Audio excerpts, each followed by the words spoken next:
धर्म ध्वजा। आप देख रहे हैं हिंदुस्तानियम टेल्स एंड टॉक्स। धर्म ध्वजा में हम आपके लिए लाते हैं धर्म कथाएं, धर्म चर्चा और भी बहुत कुछ। धर्म ध्वजा में धर्म कथा सुनिए। धर्म कथा गर्ग संहिता से ली गई है। गर्ग संहिता में श्री कृष्ण लीला के साथ राधा जी के माधुर्य भाव वाली लीलाओं का बहुत सुंदर वर्णन है। यादवों के कुल गुरु मुनि गर्ग रचित यह संहिता एकमात्र ऐसा ग्रंथ है जहां राधा जी के बारे में प्रामाणिक उल्लेख मिलता है। उसी की एक कथा है, सुनिए। एक बार की बात है, भगवान श्री कृष्ण अपने समूचे परिवार, पटरानियों, ईष्ट मित्रों, सेवकों इत्यादि के साथ सिद्धाश्रम तीर्थ में स्नान करने पहुंचे। स्वयं भगवान श्री कृष्ण और साथ में इतने सारे गण्यमान्य लोग, उनके साथ उनके संगी साथियों, सेवकों का इतना बड़ा फौज फाटा पहुंचने से संपूर्ण तीर्थ ही जगमग हो गया। यह अद्भुत सुयोग था कि राधिका रानी भी अपनी बहुत सी सहेलियों के साथ इसी तीर्थ में स्नान करने हेतु पधारी थी। उनका अमला भगवान श्री कृष्ण जितना बड़ा तो नहीं था, पर फिर भी उनके साथ बहुत सारे लोग थे। दोनों पक्षों को एक दूसरे के आने का पता चला तो सब मिल बैठे।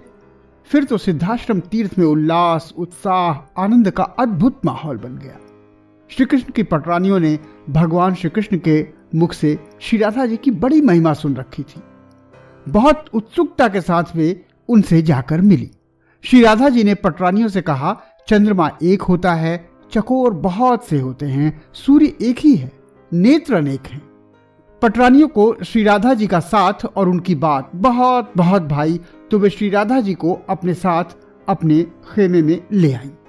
जमकर उनका स्वागत किया, बढ़िया भोजन कराया और आखिर में रुक्मिणी जी ने उन्हें खुद अपने हाथों से दूध पिलाया।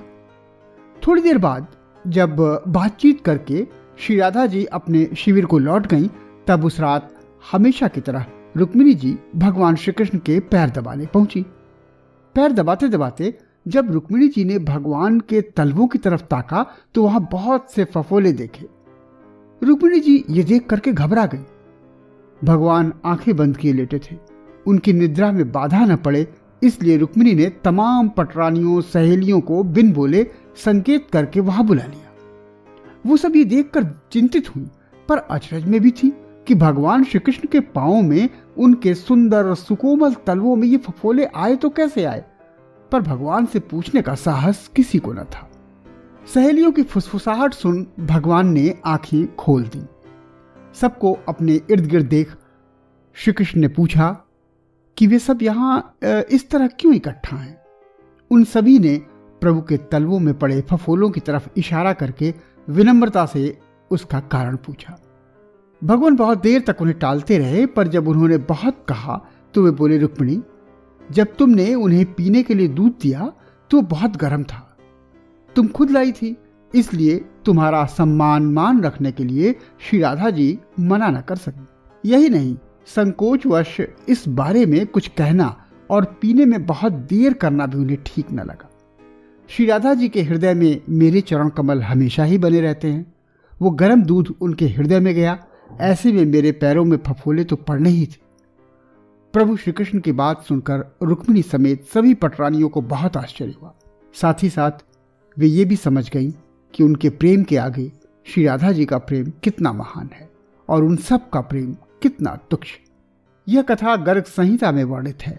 गर्ग संहिता एकमात्र ऐसा स्रोत है जहां राधा और कृष्ण की लीलाओं के बारे में बताया गया है। श्रीमद् भागवत गीता में जो कुछ सूत्र रूप में कहा गया है, गर्ग संहिता में उसी का बखान किया गया है। अतः यह भागवतोक्त श्री कृष्ण लीला का महाभाष्य है।